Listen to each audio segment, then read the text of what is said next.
Thank you, Mr. Chairman. It's taken less than 3.5 years for President Biden and Secretary Mayorkas to release 5 million illegal aliens into the United States.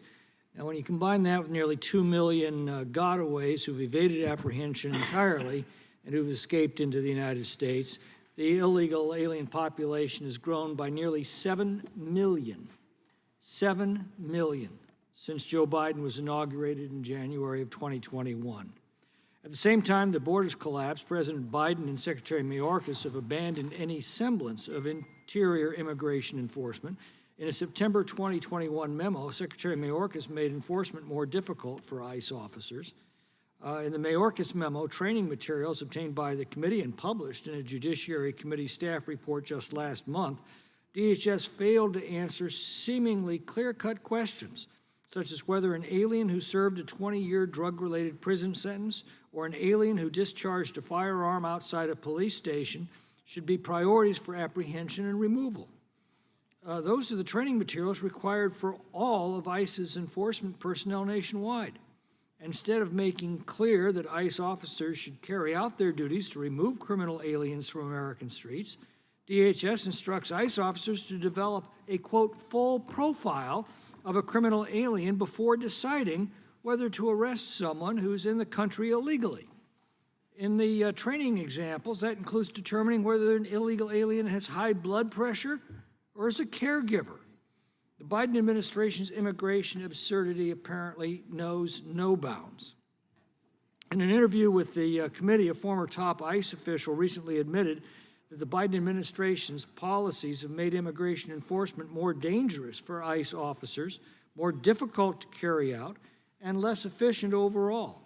The ICE official even acknowledged that because of the border crisis, fewer ICE officers are available to track down public safety and national security threats because they're left to do border-related paperwork. Here's how that's working out. In fiscal year 2019, the Trump administration arrested aliens who accounted for about 5,500 convictions and charges for family offenses. That number dropped from 5,500 to 3,500 in fiscal year 2023, a 36% decrease. In fiscal year 2019, ICE arrested aliens who were responsible for about 6,500 sex offenses and 5,000 sexual assault offenses. Under the Biden administration in fiscal 2023, ICE arrested aliens responsible for only 5,500 sex offenses and 4,500 sexual assault offenses, drops of 13% in each category. These aren't hypotheticals or simply just numbers. They're a reality for families across the country. Domestic violence remains prevalent in America, with nearly 5.3 million incidents among adult women in the United States each year. That violence results in nearly 1,300 deaths and 2 million injuries every year in the United States. Both the victims and perpetrators include illegal aliens, such as a 26-year-old Mexican national arrested by ICE in February of 2024 for a domestic violence conviction, and a 40-year-old Salvadorian national arrested for punching, choking, and threatening to kill a woman if she cooperated with authorities. This violence also extends to children. In February, an illegal alien was arrested in Alabama for allegedly raping a 14-year-old girl who, quote, could not consent to the intercourse as she was, quote, physically helpless or mentally incapacitated. In April, an illegal alien was arrested in Indiana for allegedly breaking into a Michigan mobile home park and sexually assaulting 2 young girls. And just earlier this month, authorities arrested a 20-year-old illegal alien for allegedly snatching an 11-year-old girl off the street in front of her Lake Worth, Florida home and sexually assaulting her. According to local officials, the Guatemalan national crossed the U.S.-Mexico border in early January, made his way to Florida shortly thereafter, and does not have an immigration court date until 2027.